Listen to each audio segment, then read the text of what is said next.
Le défi d'aujourd'hui, c'est qu'on a tous des écrans. L'ordinateur, il fait partie un peu de la vie quotidienne, il y a des parents qui télétravaillent, donc la présence de l'ordinateur, elle est vraiment généralisée partout. Puis c'est difficile de ne pas l'utiliser du tout. Le petit, il y a vraiment quelque chose qui l'attrape en termes de luminosité. Ça ne veut même pas dire qu'il comprend les images qu'il voit, mais c'est juste les flashs. L'écran, il vient amener un silence du corps, ça veut dire une immobilité corporelle.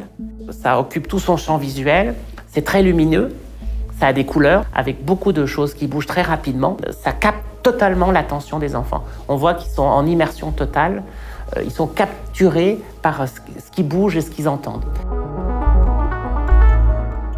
Dans toutes les activités, à un moment donné, on voit bien que le smartphone a un statut particulièrement difficile à réguler pour l'enfant parce qu'il est là, il a un pouvoir d'attraction assez incroyable. Il est à la fois l'objet des adultes. C'est pas un objet dangereux puisque ma maman et mon papa l'utilisent et que tout le monde l'utilise. Mais des fois j'ai le droit, des fois j'ai pas le droit. Alors pour moi, la frustration, elle fait vraiment partie du développement. Enfin, il faut qu'il y ait un peu de frustration dans la vie, de sentir ce que ça nous fait et puis de sentir que ça redescend.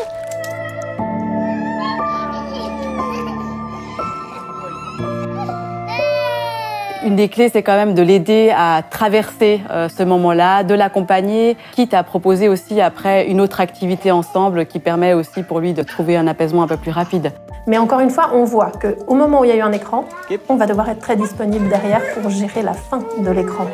Laissons les distracteurs de côté pour passer un véritable moment, même s'il est court, hein, mais de pleine disponibilité avec son enfant.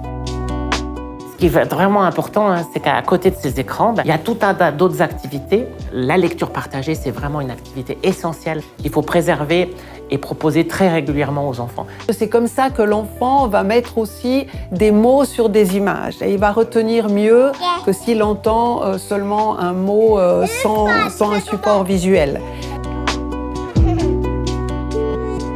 Il y a une seconde activité qui est extrêmement importante pour les enfants, c'est tout ce qui concerne les activités manuelles. On voit bien la motricité fine, de transvaser, de bricoler, de coller, tout ça.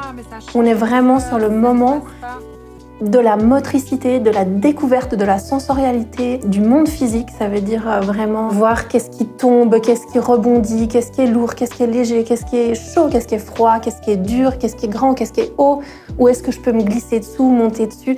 Tout ça, en fait, l'enfant, il va l'expérimenter.